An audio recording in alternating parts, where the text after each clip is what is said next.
Hello? Hey, Who's this? I don't know who's this. Someone you know. Come on, you gotta be more specific than that. Now where would the fun be in that? Now tell me, what's your favorite scary movie?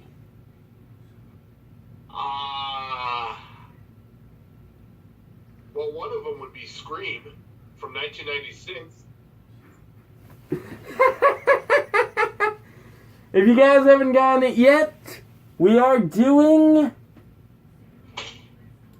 Scream. I am so sorry, ladies and gentlemen, who wanted the Hannibal Lecter movies, but we decided to go with our second rate choice. Thank you those who did ask about this. We are doing Scream, the 1996 to 2000s movie. And Cameron will be starting us off with the great synopsis. Yeah, so the main character is Sidney Prescott,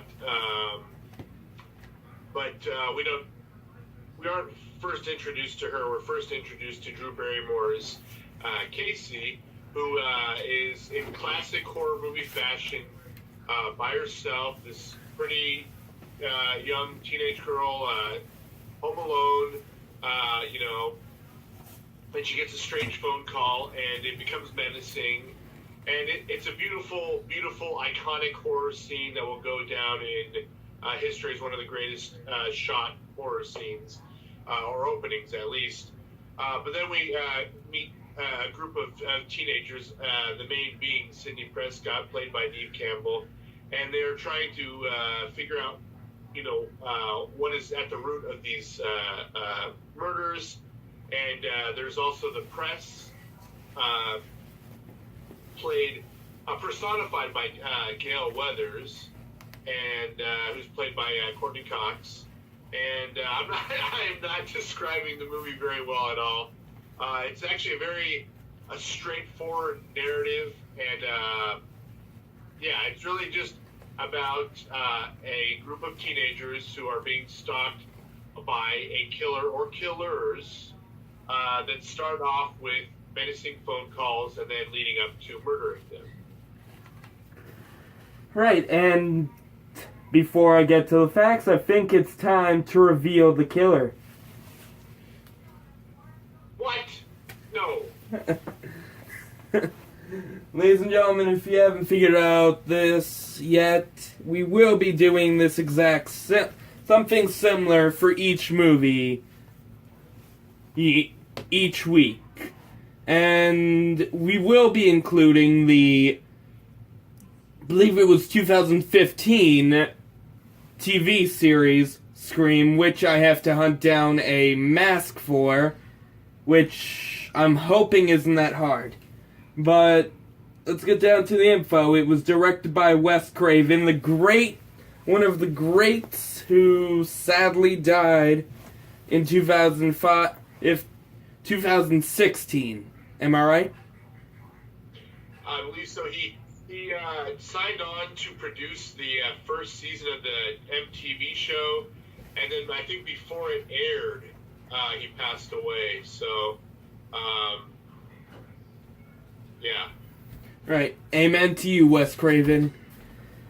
And it was produced by Kathy Conrad and Carrie Woods. And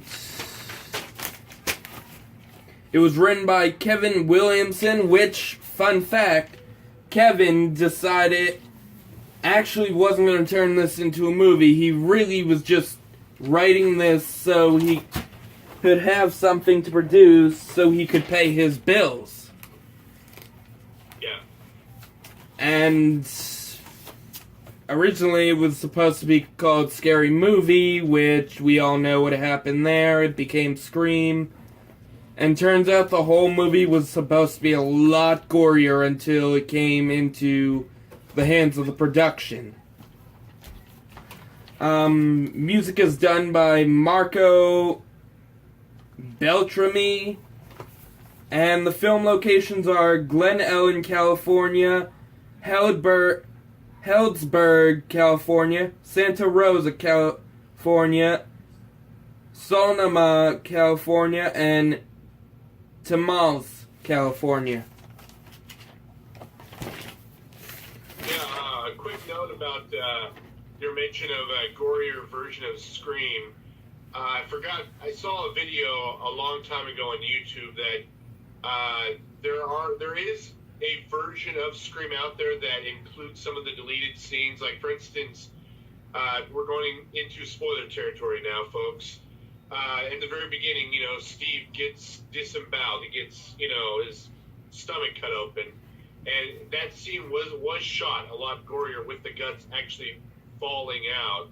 And that scene was originally included in a different cut. And so there were other instances of gore that were originally going to be included in the film.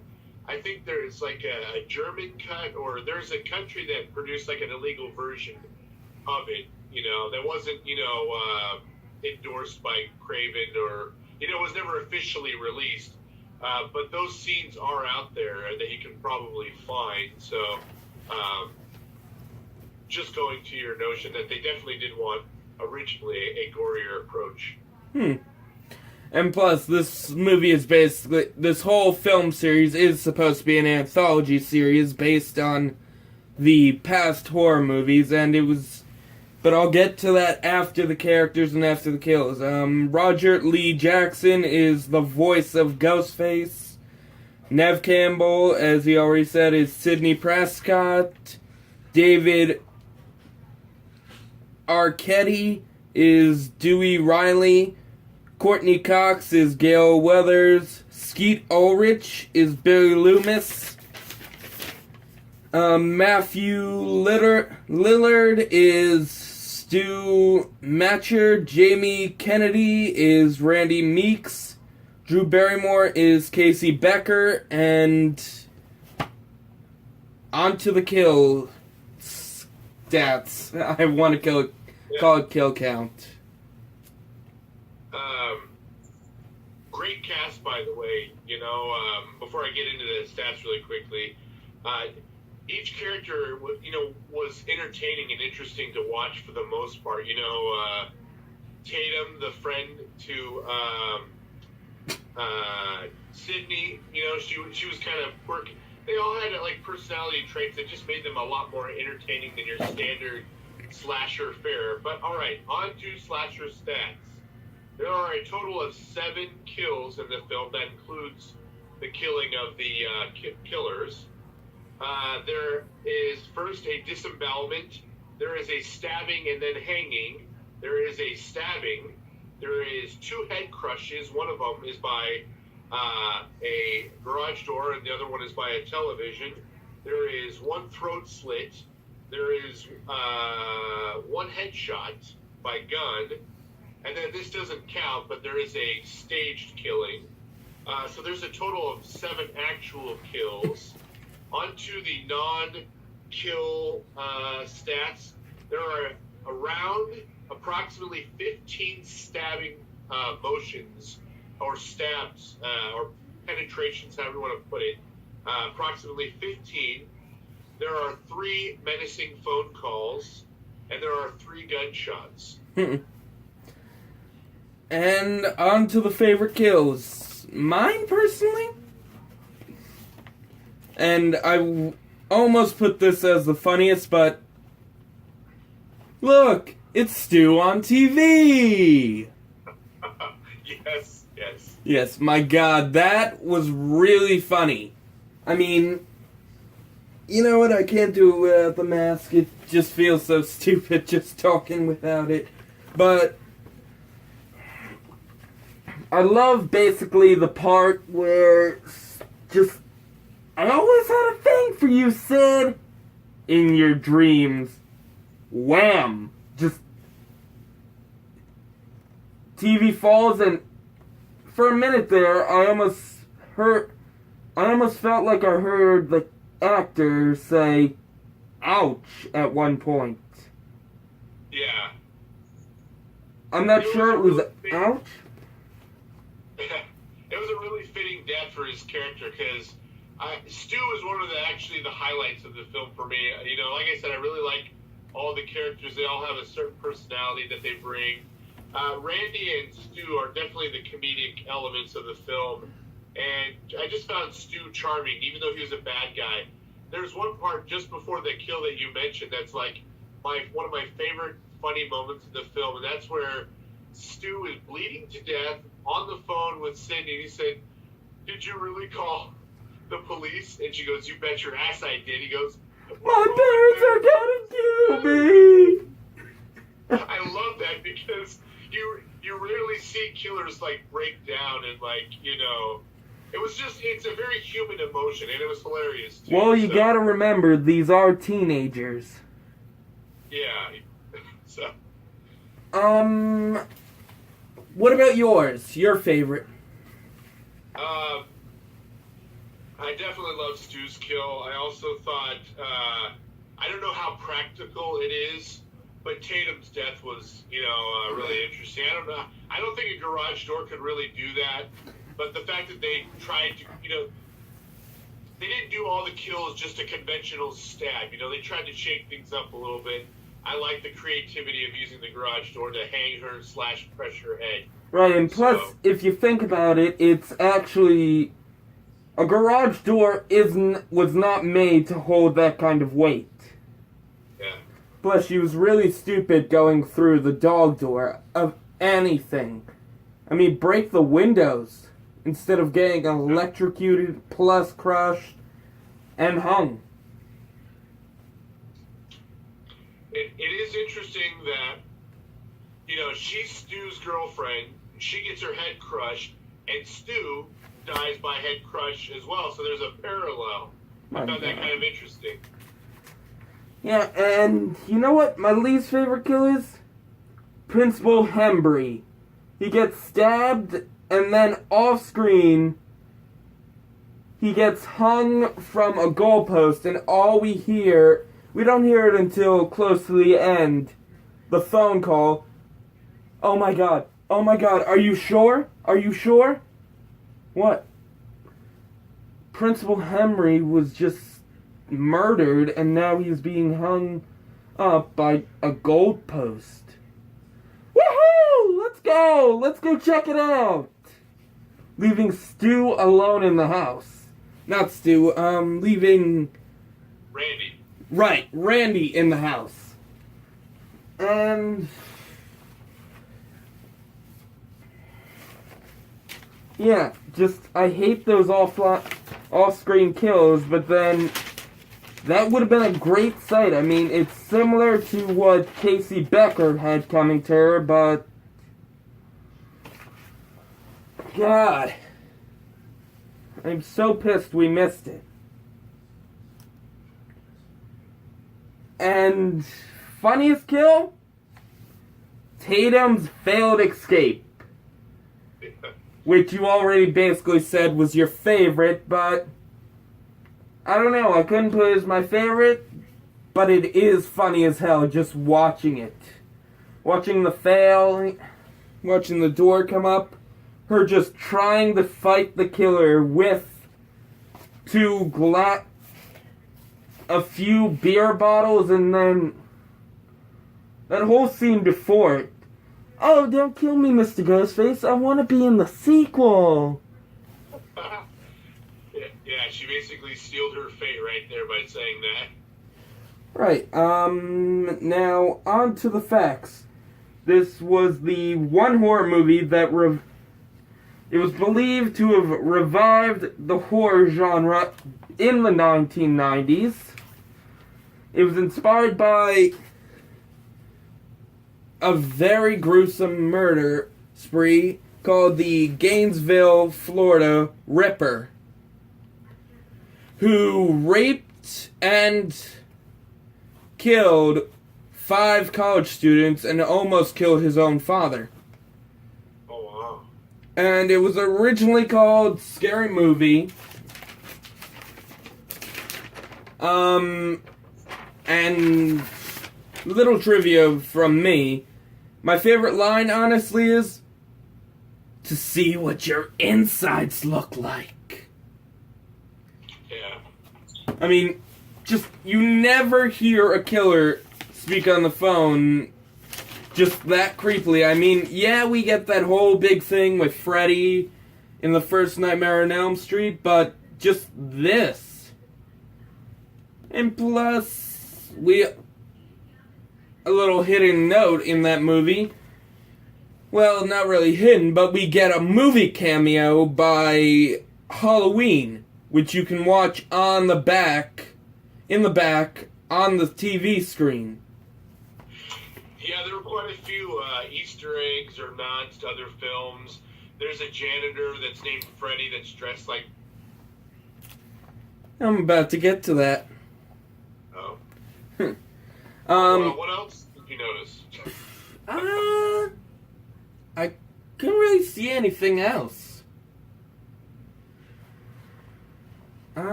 Well, Tatum has that moment where they're both on the porch, and it's very reminiscent of the original Halloween.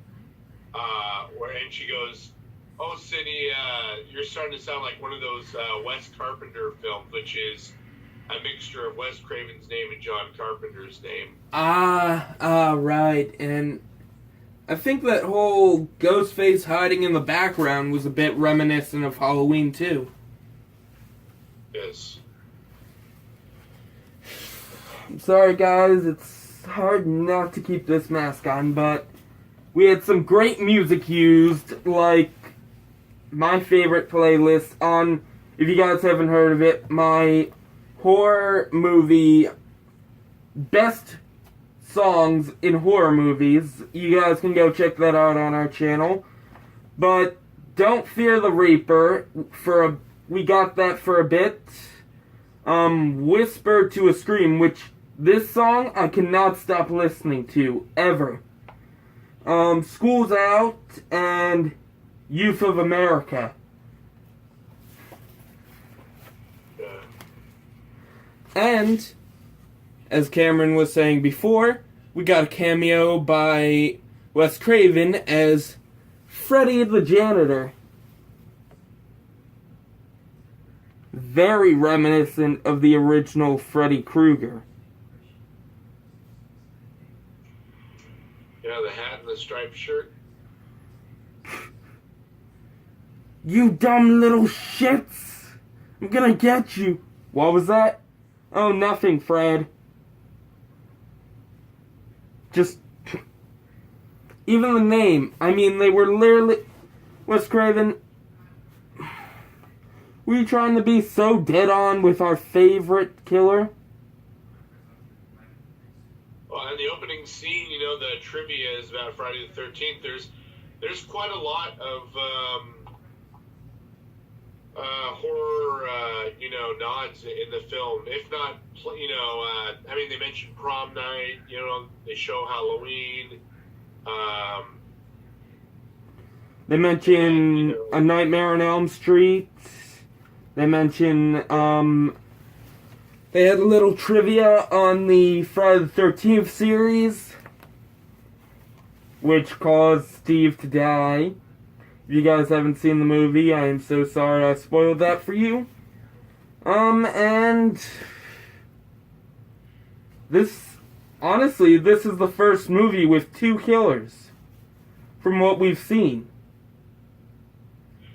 And they do it really well because, and this is something I'll say for the entire series, is one of the fun factors to the Scream series is the mystery of who is the killer, which, in a lot of slashers, even the ones that we have today,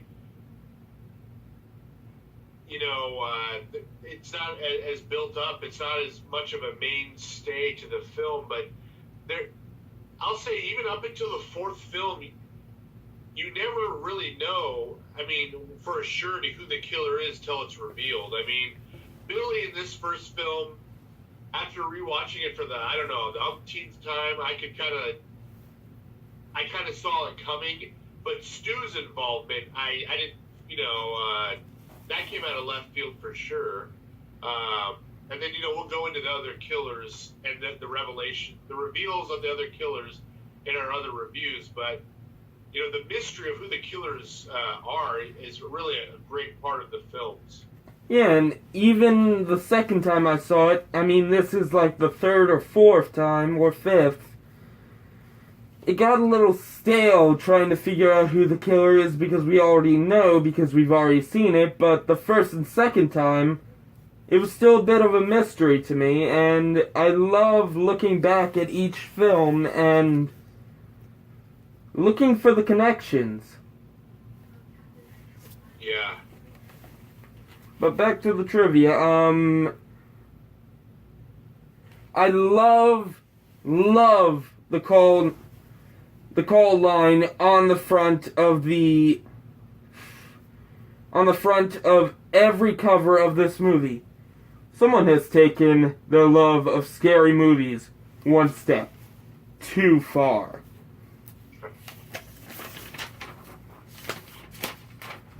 And that's all I've got. Honestly, do you have any trivia? Not trivia, just a thought. We were mentioning about how Wes Craven is such an iconic director. He really had 3 or 4 different phases of his career where he reinvented horror. When he first got into film in the late 60s, 70s, he started out with exploitation films. He did Last House on the Left, which is about rape and murder. The Hills Have Eyes, Swamp Thing. These were kind of like, edgier, kind of experimental horror films. And then when the 80s came, he completely changed himself, evolved, if you will, and put out things like, A Nightmare on Elm Street, which totally, changed the slasher genre. Brought us one of the most iconic paranormal killers. And then in the 90s, Scream, again, rejuvenating the horror genre. So 3 times where he just kind of changes things or brings fresh life into the genre. It's really fast. I mean, it's really fascinating. I don't know of any other horror director that has done something like that number of times. I think I could name a few, but yeah, he's so iconic. He's up there with John Carpenter and Sean Cunningham, whose movies we definitely did, if you guys remember, a few weeks ago, and damn, this guy, he's really, I mean, you don't really see that many filmmakers going into the 2000s still making these movies, still going strong. I mean, a lot of them end up, I don't know, a few years doing the same movies and then they stop. But Wes Craven, really, he is really iconic. He's honestly one of my heroes. Yeah, and speaking of, Carpenter, who I love, I love a lot of his older films. He had a really tough time at into the 90s and onward. I mean, I'm happy to hear that he's getting a bit of a resurgence with the Halloween film coming out later. He's doing the score and he's also producing. But prior to this, I mean, he hasn't had a lot of directorial hits or any big moments within the past 10 to 15 years. Right. So, guys, what should we rate this? I think, because it's so iconic, 9 out of 10?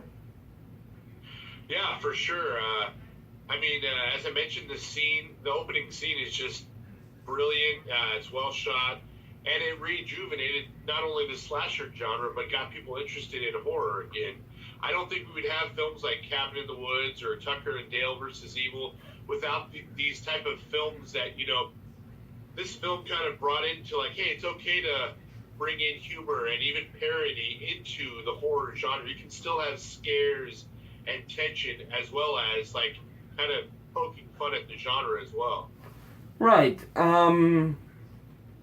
So this has been our review on Scream 1996, and if you guys are still waiting on that list for the Friday the 13th movies, hopefully Cameron and I can figure out that whole list system that a lot of our friends on Killer Flicks have been using to rank their videos, and yeah, we'll continue we're gonna keep on doing these movies. Don't forget to check back on our social media, comment, click that little notification bell to see more notifications for our videos. And sorry guys, we did this a little late. Cameron was sick at the beginning of the week.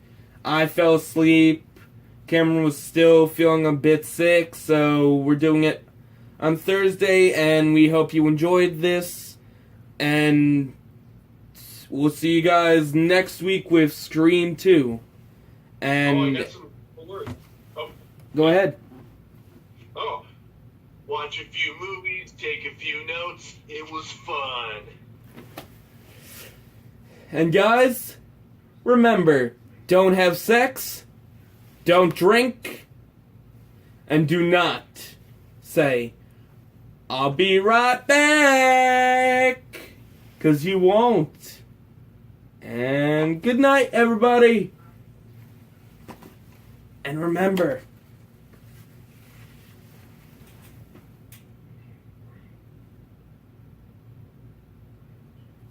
we're always watching out the front or back door. And don't answer the phone when you don't have caller ID.